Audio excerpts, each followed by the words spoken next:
और पप्पू यादव की जन अधिकार पार्टी का कांग्रेस में विलय हो गया है। पूर्णिया से पप्पू यादव को टिकट मिल सकता है, ऐसी जानकारी मिल रही है। पत्नी रंजीत रंजन अभी कांग्रेस की सांसद हैं।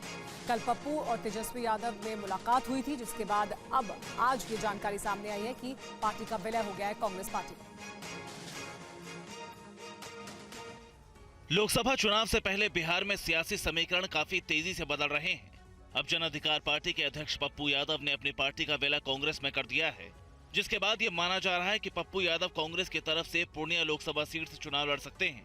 पप्पू यादव ने 2015 में जन अधिकार पार्टी बनाई थी। हालांकि बिहार में पप्पू यादव की पार्टी को कुछ खास कामयाबी नहीं मिली। सीमांचल इलाके में पप्पू यादव अपना जनाधार बढ़ाने के लिए लगातार कोशिश करते रहे। सीमांचल के ही सुपौल लोकसभा सीट से पप्पू यादव की पत्नी रंजीत रंजन कांग्रेस से सांसद रही हैं।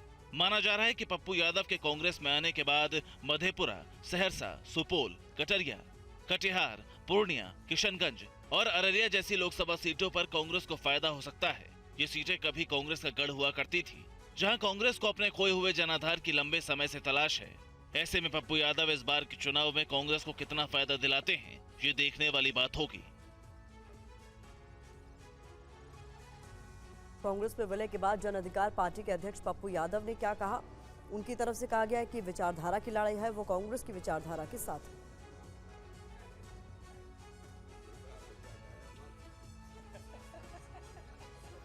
लॉजी के साथ और खास तौर पे कांग्रेस परिवार, कांग्रेस की विचारधारा हमें हमेशा एक मजबूत ऊर्जा देती रही। हमारी राजनीति की नींव कंप्लीट रूप से सेकुलर, किसी भी धर्म, कौम और जाति की आइडेंटिटी पर कोई हमला नहीं। दुनिया के सबसे बड़े तानाशाह के खिलाफ आवाज और लड़ने की हिम्मत जिस व्यक्ति में वो आदरणीय राहुल गांधी जी, उनका ट्रस्ट और एक हमारी जो सबसे ज्यादा जिसको मैं लाइक करता हूं, आदरणीय प्रियंका जी, जो उसकी डायनामिक और डैशिंग आवाज है, सोच है और एक लक्ष्य है, उनका ग्रेसिंग, उनका ब्लेसिंग और उनका ट्रस्ट मेरे लिए कांग्रेस में काफी है। और अगली खबर भी बिहार से है, जहां पर लोकसभा चुनाव में कांग्रेस बिहार में 11 लोकसभा सीटों पर चुनाव लड़ना चाहती है। इनमें बेगूसराय, पूर्णिया और कटिहार जैसी लोकसभा सीट शामिल है। बिहार में 3 सीटों को लेकर राष्ट्रीय जनता दल और कांग्रेस के बीच खींचतान लगातार जारी है। कांग्रेस कटिहार, पूर्णिया और बेगूसराय पर दावा कर रही है। महागठबंधन में खींचतान की वजह से कांग्रेस के 3 चेहरे बन रहे हैं। पहला कन्हैया कुमार और दूसरा तारिक अनवर और तीसरा पप्पू यादव। बेगूसराय लोकसभा सीट पर कांग्रेस जेएनयू छात्र संघ के पूर्व अध्यक्ष कन्हैया कुमार को चुनाव लड़ाना चाहती है। कन्हैया कुमार यहां से 2019 में भी सीपीआई के टिकट पर चुनाव लड़ चुके हैं। तब उन्हें बीजेपी के गिरिराज सिंह से मुंह की खानी पड़ी थी।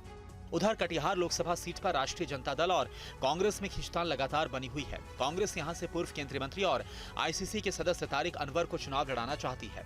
राष्ट्रीय जनता दल भी कटिहार से अपने पूर्व राज्यसभा सांसद अहमद अशफाक करीम को चुनाव मैदान में उतारने की मूड में है।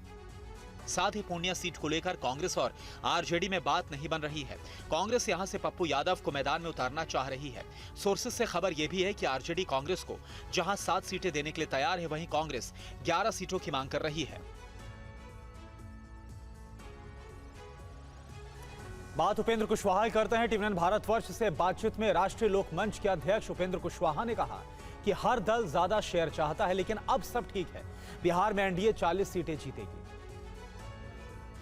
यहाँ कौन कौन पार्टी एनडीए में है और किनके हिस्से क्या क्या है, अब सारी चीज़ें पब्लिक डोमेन में है।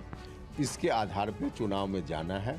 बाकी किसी एक व्यक्ति को लेकर अब कोई टीका टिप्पणी की जाए, इसकी आवश्यकता नहीं। आपने ऐलान भी कर लिया, वहाँ अभी चीज़ें फाइनल नहीं हो पा रही हैं। इंडी गठबंधन में बहुत सारे पेंचोखम हैं। पप्पू यादव आ गए, मुकेश सहनी आए या नहीं आए, तो बहुत सारे पेंचोखम उधर हैं। उधर तैयारी चल ही रही है। देखिए, यहाँ तो लक्ष्य एक है कि नरेंद्र मोदी जी को फिर से भारत का प्रधानमंत्री बनाना है और इस लक्ष्य को लेकर हम सभी काम कर रहे हैं। वहाँ कोई लक्ष्य नहीं है, वहाँ लक्ष्य है सब लोगों का अपना अपना स्वार्थ। तो जहाँ इतने स्वार्थी लोगों का जमावड़ा है, वहाँ सिर्फ उटव्वल की स्थिति सिर्फ आज नहीं, अंतिम क्षण तक रहेगी। इसलिए ऐसा वहाँ है। कुछ भी एक्सरसाइज कर ले, उन लोगों को ही मालूम है कि चुनाव लड़ेंगे सिर्फ लड़ने के लिए, जीतने का तो कहीं दूर दूर तक कोई सवाल ही नहीं है।